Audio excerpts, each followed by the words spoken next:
pengurus kecamatan di zaman saya dulu datang juga ke sini nyuruh ngambil. Itu juga belum tertarik. Terus ada kawan dari pusat juga ya, yang sudah pernah jadi menteri, misalnya Menteri Mindohuri, ya, Menteri Kelautan. Kelautan ya. Malah kan kenapa nggak ngambil? Iyalah nantilah gitu. Jadi ada juga Putut Adianto, yang Grandmaster ya. Iya, Grandmaster catur. Jadi coba ambil dulu lah. Jadi ya ngomong dengan ini orang rumah gimana aja kok. Ada yang desak dari bawah, ada yang dari pucuk. Ini aku takutnya nanti. Ya enggak apa-apalah kalau enggak dicalonkan juga enggak rugi enggak. Nah, dari situ aku ini sholat istiqoroh lah ya, malam-malam sampai seminggu. Minta petunjuk gimana ini, nyalon apa enggak?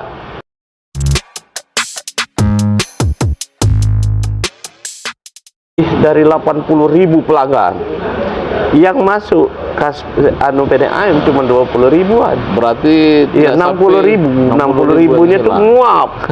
Ya itu nguap kemana-mana. Jadi melalui kawan-kawan di DPR, kami fraksi PDI tetap dikelola oleh pemerintah sendiri. Karena kenapa? Karena di samping dituntut untuk profit oriented, kita juga memikirkan sosial oriented. Ya, karena ada kan untuk kepentingan masjid, masyarakat umum, musola, ya rakyat.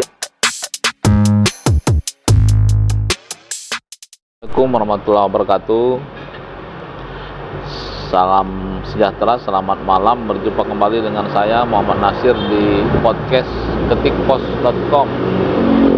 Kali ini kita akan berbincang-bincang dengan salah seorang politikus di Kota Palembang yang dulu pernah menjadi wakil rakyat di DPRD Kota Palembang, kemudian juga pernah menjadi wakil rakyat di DPRD Sumsel, dan beliau ini juga telah banyak makan asam garam dalam dunia perpolitikan, Pak ya. Beliau ini adalah Insinyur Haji Ahmad Lagan MM. Assalamualaikum warahmatullahi wabarakatuh, Pak. Assalamualaikum warahmatullahi wabarakatuh. Ya, sehat, Pak? Alhamdulillah sehat. Ya. Jadi sudah berapa periode, Pak, terakhir di dalam Pak? DPR maksudnya. Ya, DPRD. Tahun 99-2004 DPRD Kota Palembang. Kemudian dilanjutkan tahun 2004 sampai 2009 DPRD provinsi. Ya. Kemudian saya mengurus partai. Jadi pengurus partai itu mulai dari tingkat bawah, tingkat kalau dulu Komdes itu, Komisaris Desa. Ya. Kemudian berubah jadi ranting. Jadi ranting itu tingkat kelurahan. Ya. Kemudian Korcam. Korcam berubah lagi menjadi PAC. Pimpinan cabang. Pimpinan cabang. Artinya tingkat kecamatan. Ya. Ketua Kecamatan Ilir Barat 1. Kemudian di tahun 99 saya naik jadi Ketua DPC, Dewan Pimpinan Cabang Palembang. Ya, Palembang. Kota Palembang sampai 2007. Sebelum Pak Tolha berarti, Pak? Iya, sebelum Pak Tolha. 2007 di DPD Provinsi Sumatera Selatan sampai 2014. Ya. Jadi sudah cukup lama. 3 periode, Pak. Iya, di kepengurusan PDI sampai tingkat pusat. Bisa bergabung di PDIP itu gimana, Pak? Dulu kan mahasiswa ini kan cuman ada 3 partai waktu itu. Ada PDI waktu itu, kemudian P3 dan Golkar. Belum partai dulu Golkar, Pak. Iya, Golkar belum partai. Mari sekretariat bersama Golkar. Sekber ya. Iya, jadi di situ aku tertarik karena membaca buku undang-undang bahwa punya hak yang sama ketiga partai politik ini. Tapi kenapa kenyataannya kok tidak sama? Nah, jadi ada rasa jiwa memberontak di hati. Iya, ingin artinya ketika maju bersama 3 partai itu. Nah, itulah. Dulu kuliahnya di mana, Pak? Di Muhammadiyah. Di Fakultas Teknik. Universitas Muhammadiyah Palembang. Jadi sejak kuliah itu memang sudah bergabung di organisasi mahasiswa Pak ya? Iya, di Menwa. Ya. Jadi ini apa? Kelompok-kelompok mahasiswa sipil misalnya, kelompok mahasiswa pencinta alam, di situ kita ikut. Jadi memang sejak mahasiswa aktif. Iya. Dan tapi belum bergabung di PDI waktu belum, baru simpatisan PDI Perjuangan. Awalnya punya KTA-nya kapan Pak itu Pak? Tahun 1997 sebelum reformasi berarti Pak ya? Iya, tapi sebelum itu sudah ada, tapi masih diketik pakai tangan, masih digunting ya. Ya, nah sebelum reformasi kita sudah punya KTA. Ya. Jadi artinya memang di PDI itu masih PDI dulu apa sudah PDIP Pak? PDI. Jadi terpecahnya jadi PDI Perjuangan setelah Kongres Medan. Kongres Medan tahun 98. Dan kita bergabung ke PDIP. PDI Perjuangan itu. Ya, PDI Perjuangan waktu itu Pak. Bukan PDIP. Ya, bukan PDIP. Sebenarnya diminta oleh Ibu Mega PDI Perjuangan, bukan PDIP. Iya. Baru kemudian jadi anggota dewan, Pak. Berhasil waktu itu. Dan waktu itu bagaimana perubahannya yang begitu drastis, reformasi sehingga suara PDI begitu meledak Iya. Itu waktu Bapak pertama kali jadi anggota DPD kota tuh Pak? Iya, DPRD kota. Ya, itu setelah reformasi berarti Pak? Iya, jadi tahun reformasi 99 98 reformasi. Iya, reformasi 98, 99 Bapak jadi masuk ke wakil rakyat itu Pak. Iya. Nah, kira-kira kalau zaman dulu setelah waktu di periode pertama itu apa Pak yang kita perjuangkan Pak waktu itu Pak? Kalau yang masih DPR, masa DPR. Ya. Banyak sekali yang kita perjuangkan dan hasil bekerja sama tentunya dengan birokrasi kita tidak ini karena kita dulu pernah terkenal dengan terminal terpanjang karena dari kilometer 7 sampai level Iskandar ada terminal bis besar terminal bayangan itu. Terminal bayangan, makanya kami bangun Karyayanya, bangun alang-alang lebar. Itu di masa Bapak waktu itu Pak? Iya, masa kami waktu itu. Kemudian yang kedua lorong basah 16 hilir. Terkenal kan dengan lorong basah. Nah, kita mencontoh di Tangerang. Adanya pasar induk Tangerang yang terbesar di Indonesia di Tangerang itu. Kami bahkan 3 malam kami ke pasar itu. Berarti wali kotanya waktu itu masih Pak Husni Pak ya? Pak Husni, tapi yang eksekusinya Pak Edi Santana. Pak Husni memang dia sudah berumur, sudah ini kan, ketika dengan Pak Edi drastis sekali karena sinergis antara eksekutif dengan legislatif. Jadi sehingga terbentuklah Pasar Jakabaring. Pasar induk Pak. Itu Pasar Induk Jakabaring. Kemudian yang lain-lainnya revitalisasi Sungai Musi. Bagaimana di situ tempat-tempat yang busuk-busuk lah, bekas jual pisang sudah busuk. Dulu masih pinggir itu masih jual pisang. Jual pisang ini kates ini yang busuk-busuk dibuang aja situ. Jadi orang kalau lewat sana kan tutup hidung. Itu belum ada talut itu Pak? Belum ada. Jadi kami dengan Pak Edi itu sudah dengan Pak Edi tahun 2003 Pak Edi dilantik. Cepat gerakan Pak Edi. Jadi memang benar-benar beliau itu punya strategi yang gitu dan perbaikan dikenal bisa merapikan pasar 16 itu Pak Edi Santana itu. Jadi disitulah kami revitalisasi Benteng Kota Besar. Kemudian seberang sana waktu itu itu kan semerawut dan seluruh preman ada di sana. Jadi kami kerjasama dengan Kodim waktu itu Pak Amal Sah. Jadi dia yang merapikan itu di ultimatum dalam 1 bulan ini segera bongkar, kemudian dalam 2 minggu ini segera bongkar, dalam 1 kali 24 segera bongkar, setelah itu gerak cepat dibongkar semua oleh ini. Jadi dengan ketegasan mereka tidak ada yang berani. Ya. Kan?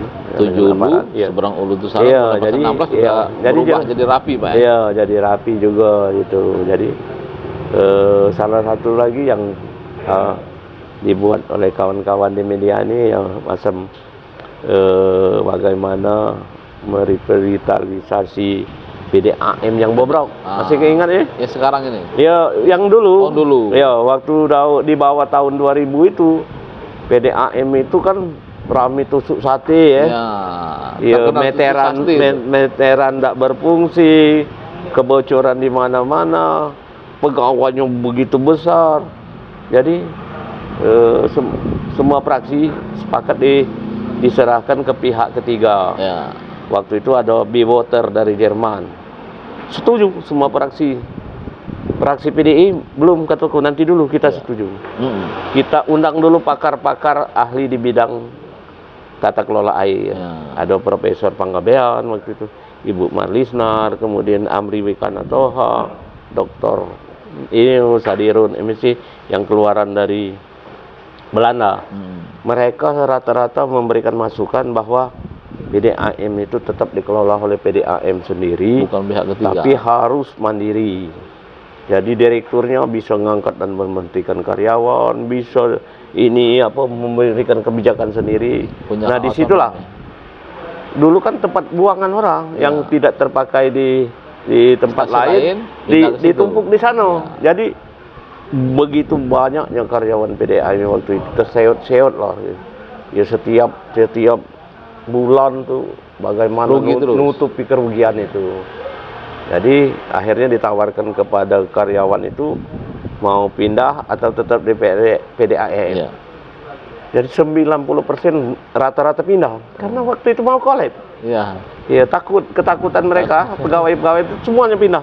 Itu kemauan kita memang. Ya, memang kemauan kita yang ada itu kita berikan pelatihan, benar-benar mau. Nah, kita naikkan 3 kali lipat gajinya. Kita menerima karyawan baru sekitar 100 orang, yang muda, yang potensial, yang fresh, ditambah lagi ya. Kemudian pipa-pipa yang buruk itu kita benerin, meteran tadi hapus semua. Bayangkan sebelum itu lebih dari 80.000 pelanggan yang masuk PDAM cuma 20.000-an. Berarti ya 60.000 nya itu nguap. Ya itu nguap kemana-mana.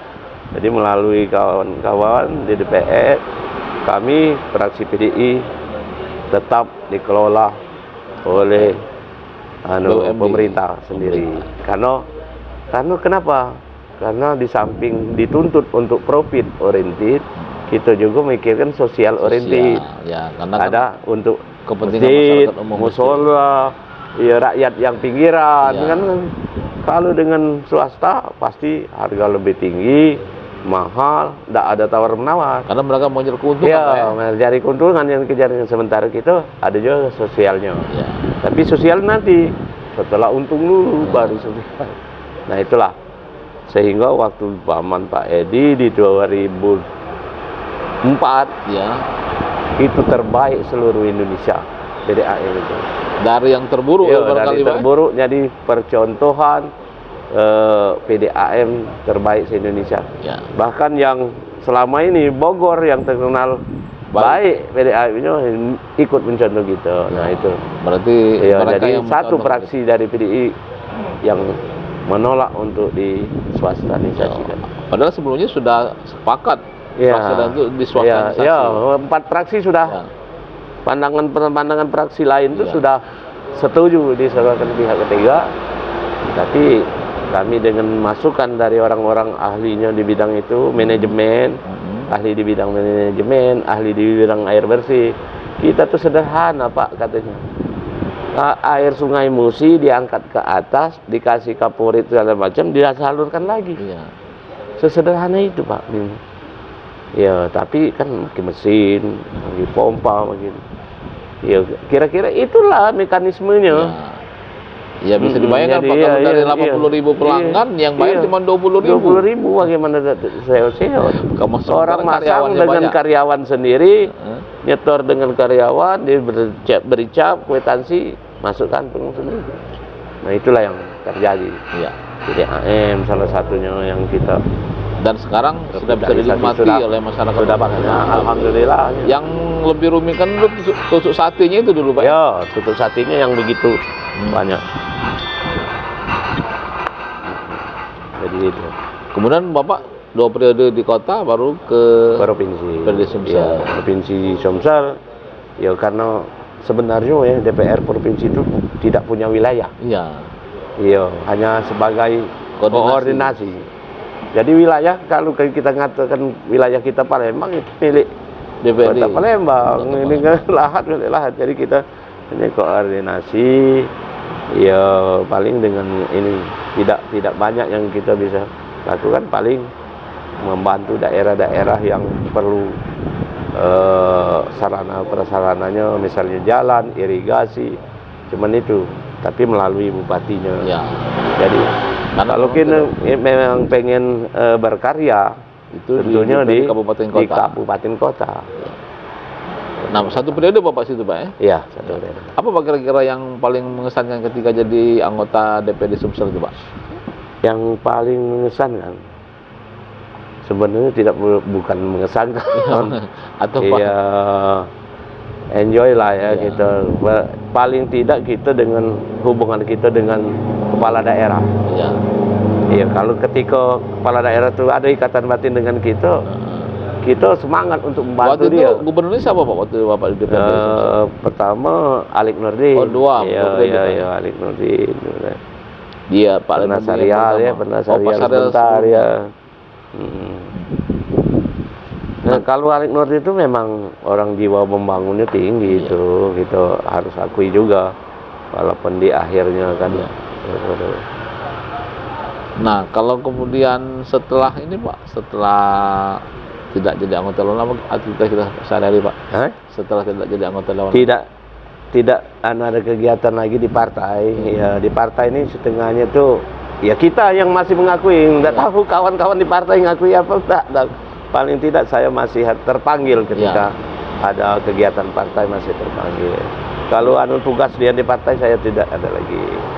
Sekarang ini buka usaha, rumah makan. Kemudian saya aktif di KONI provinsi Sumatera Selatan. Di masa Henry kemarin Di pergantian yang terakhir. Ganti Henry Janudin dengan Pak Suparman Rohman. Sekarang masih aktif di KONI Pak ya? Masih aktif. Jadi olahraga Pak ya? Iya, di bidang organisasi. Ya, bidang organisasi. Tapi asik juga di sana, asiknya bagaimana kita memacu daerah-daerah untuk berprestasi. Berprestasinya suatu daerah kalau didukung oleh pemerintah daerahnya. Tentunya dengan sarana prasarana pendukung, dengan keuangan yang memadai. Bisa. Kita bisa berprestasi, kita bisa. Nah, kemudian Bapak informasinya juga terpanggil. Tentunya loh. Sekarang ini kan pilkada serentak nih. Ya. Nah, Kota Palembang juga mungkin akan ikut juga di fenomena ini. Nah, katanya ikut mendaftar juga Pak? Iya, sebenarnya bukan ikut mendaftar. Kawannya berdatangan, bergantian ke sini. Disuruh ngambil formulir. Ya saya tahu diri lah. Ya sekarang kan tahu diri lah. Ya. Jadi nggak mungkin rasanya. Segala sesuatu tuh bisa aja mungkin uji kawan tuh. Masih dipaksa aja kan. Ambil kan nggak bayar katanya. Belum aku ambil.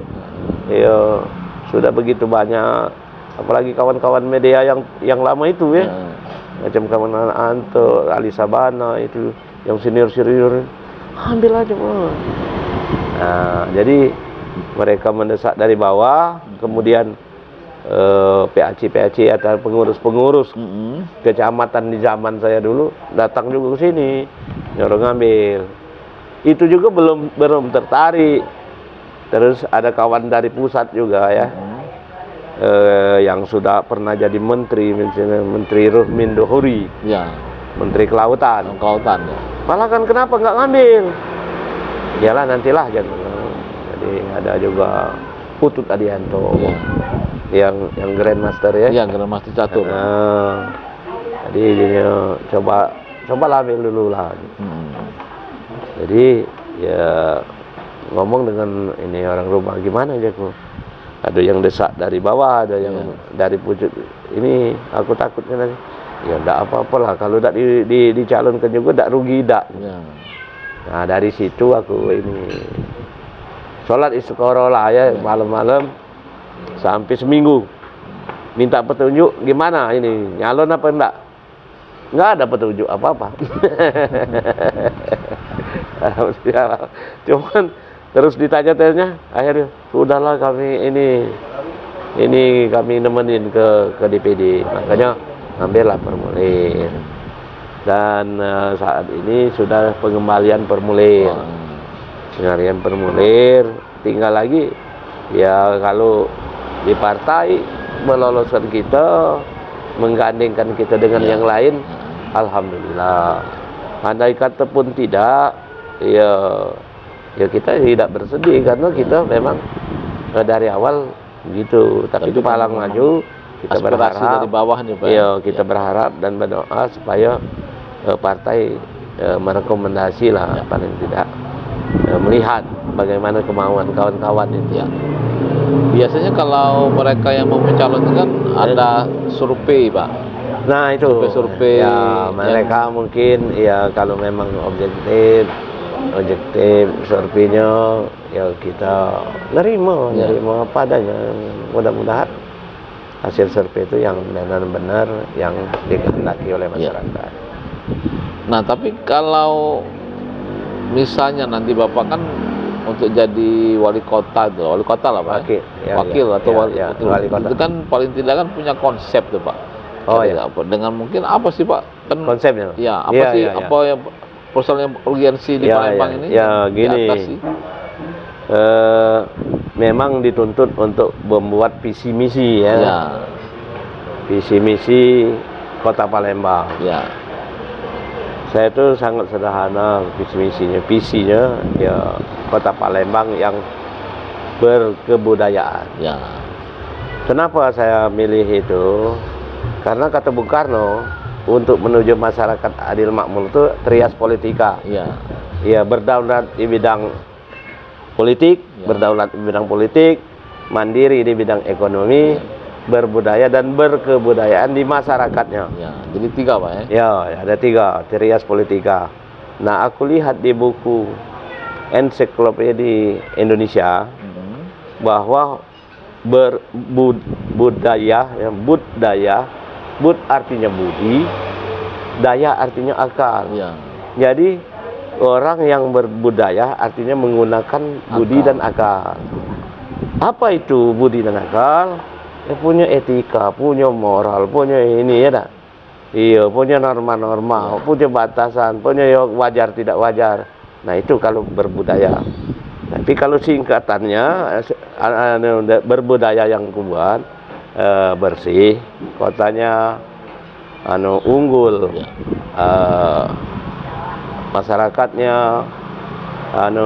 damai, sejahtera, rakyatnya jaya, kotanya. Nah, itu berbudaya itu. Itu visi itu.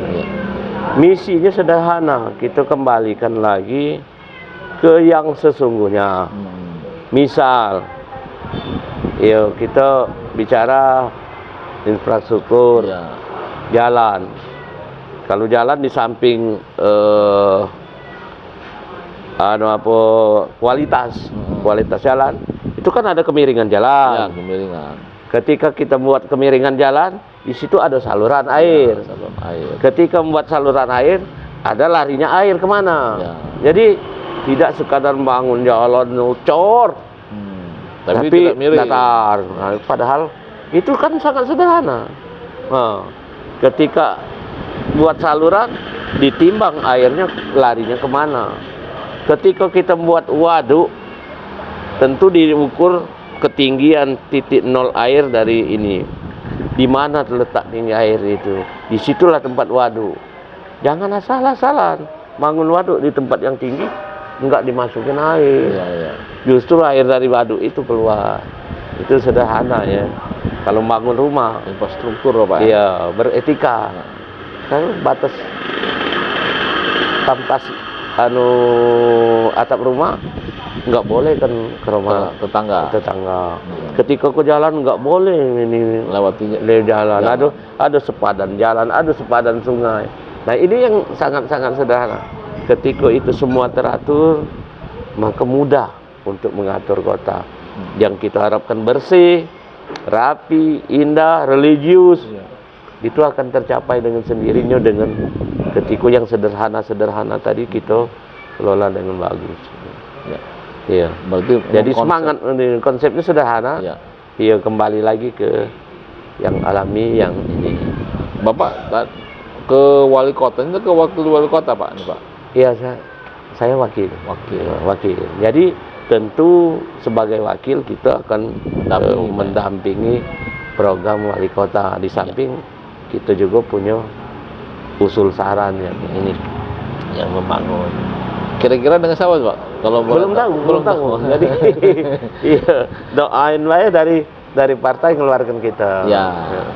Nanti berpasangan dengan calon wali kota tadi Pak ya. Betul. Ya. Nah kalau persoalan di Palembang ini kan biasanya kan yang pertama banjir, kemudian yang kedua macet itu Pak, kemudian infrastruktur. Kalau infrastruktur tadi kan sederhana tadi Pak ya. Kalau masyarakatnya tadi beretika Pak. Banjir. Kalau banjir itu apa Pak sebenarnya? Kalau kami orang teknik di Palembang ini tidak dikatakan banjir. Itu genangan air yang tidak tersalurkan dengan ini. Baik. Artinya kemungkinan salurannya kekecilan. Debit airnya besar. Ini tidak tertampung. Jadi tidak tertampung. Iya, yang kedua mungkin juga kotor saluran itu ini. Yang ketiga kata aku tadi, ketika membuat saluran, larinya air kemana? Jadi harus memang situ. Jadi tidak banjir kota Palembang. Kalau banjir itu meluapnya sungai, ditambah dengan hujan, jadi tidak tampung, larinya kemana-mana, itu banjir.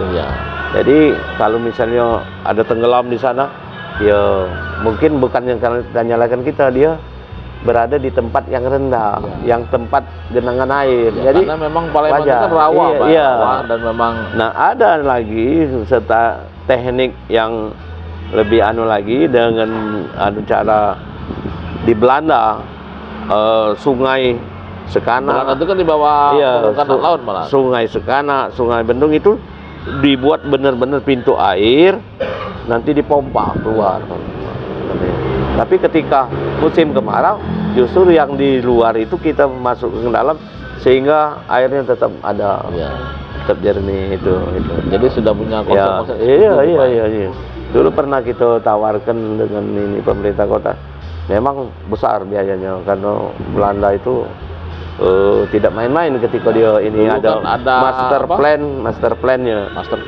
plan bendungan. Sungai Sekana, Sungai Bendung, Sungai Kedukan. Dan juga ada kolam retensi. Nah, iya, retensi tadi kataku. Retensi dicari titik terendah daripada air. Ada hal luas. Nah, disitulah jangan sampai justru yang banjir itu di kawasan kolam retensi. Makanya berarti yang itulah yang kita perdalam, yang kita itu retensi di kalau kita perhatikan cuma 2 di Palembang ini yang berfungsi dengan baik. Buatan Belanda dan tidak pernah di ini. Kamang Iwak besar, Kamang Iwak kecil. Pernah enggak kamu melihat dia benar-benar tenggelam dan ini? Enggak pernah kan? Karena dia ketika penuh ngalir dia. Karena memang sudah ngalir. Jadi itulah yang berfungsi karena Belanda dulu sudah memberikan kita Palembang Pil, artinya ketinggian Palembang terendah tertinggi itu sudah dibuatnya tugu di bawah jembatan Ampera itu. Sudah ada tuh Pak ya? Iya. Setiap orang bangun berpatokan dengan ketinggian itu. Patokan tadi. Iya. Ini enggak. Semakin tinggi, ada yang tinggi lagi, lalu lebih tinggi lagi ini. Jadi tidak terlalu lomba-lomba Pak, iya, apalagi di rawa. Tidak tertib lagi kan itu. Ya, itulah ini. Jadi kalau besok itu kembalikan lagi, misalnya dinaikkan lagi pilnya, kemudian berpatokan sana semua bisa. Kalau bocorannya Siapa Pak bakal keluar dari PDIP itu Pak untuk wakil Pak? Belum tahu. Oh, belum tahu. Iya, yang jelas dari PDIP ada 3 kader PDI. Kader Pak ya? Ya, pertama Yuda Rinaldi. Yuda Rinaldi itu bendahara PDIP Sumsel. Ada juga Azhari ya. Azhari itu DPC Kota Palembang. Nah, dan saya sendiri ya. Berarti ada 3 kader Pak. Ada 3 kader ya. Ada kader. Dan biasanya ini lebih mengutamakan kader Pak ya. Kalau seharusnya dan semestinya begitu. Iya. Iya. Tapi kalau tidak seharusnya tidak begitu ya kita bingung juga. Ya. Oke. Mas ada apa lagi mau disampaikan kira-kira Pak? Berasa tidak banyak, mudah-mudahan PDIP bisa memilih yang terbaik lah Ya. Untuk digandingkan dengan kawan-kawan yang di luar PDIP yang mencalonkan menjadi wali kota. Ya. Jadi kita punya wakilnya dari PDIP. Ya. Demikian barangkali harapan kita, semoga PDIP nanti mengeluarkan yang terbaik dan juga nanti Palembang akan mendapatkan pemimpin dan juga yang ideal sesuai dengan harapan dan bisa membuat Palembang menjadi lebih maju Pak ya. Betul. Demikian perbincangan kita walaupun singkat, semoga bermanfaat. Assalamualaikum warahmatullahi wabarakatuh. Waalaikumsalam warahmatullahi wabarakatuh.